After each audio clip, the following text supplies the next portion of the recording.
काही बायकांचं समजत नाही, जबरदस्ती रस्त्यामध्ये अडवून अडवून तुम्ही थांबवता. एखाद्याला बोलवायचं पण नसतं तरी सुद्धा थांबवता तुम्ही. मग तिला प्रश्न विचारता, काय करती, किती लेकरं आहेत, एखादी मुलगी असेल तर काय करती, तुला कधी लग्न करणार आहे, आता वय होत चाललं, किंवा एखाद्याला लेकरू नसेल तर किती वर्ष झाली लग्नाला, कधी बाळ करणार, नाही का, तुम्हाला प्रश्न पडलेले असतात. तुम्हाला काय करायचंय, त्यांच्या आयुष्यात काय करायचं त्यांना ते त्यांचं ठरवतील ना. तुम्ही त्यांना सांगणारे कोण? एखाद्याला बाळ होत नाही तर ती काय हाताने करतात का?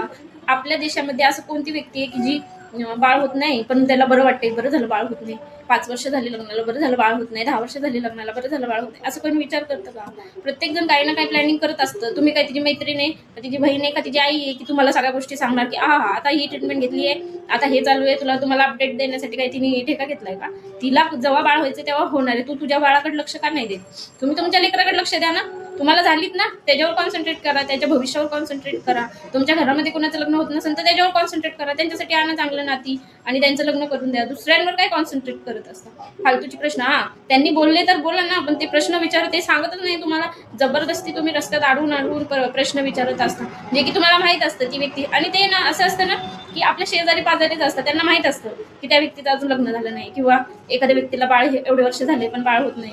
तर असे लोक प्रश्न विचारतात जे जवळचे असतात, त्यांना माहित असतं. म्हणजे जखमांवर मीठ चोळायला तुम्हाला चांगलं जमतं. कोणची व्यक्ती अशी आहे की जिला बाळ होत नाही आणि ती असंच टाइमपास करणारी, आयुष्यामध्ये काय करणारच नाही, ती तिचा प्रयत्न करत असते. तुमच्यासाठी आहे ना, गळ्यामध्ये आहे ना त्या लोकांना फाईल लटकून फिरायला लागणार आहे असं मला वाटतं.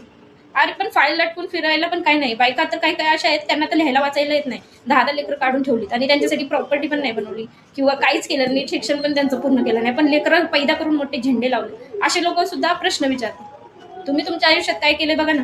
अजून त्याच बायका सांगायला लागतात की आम्हाला तर बाळ ठेवण्यासाठी एक पण गोळी खावी लागली नाही, कधी राहिलं ते कळलंच नाही.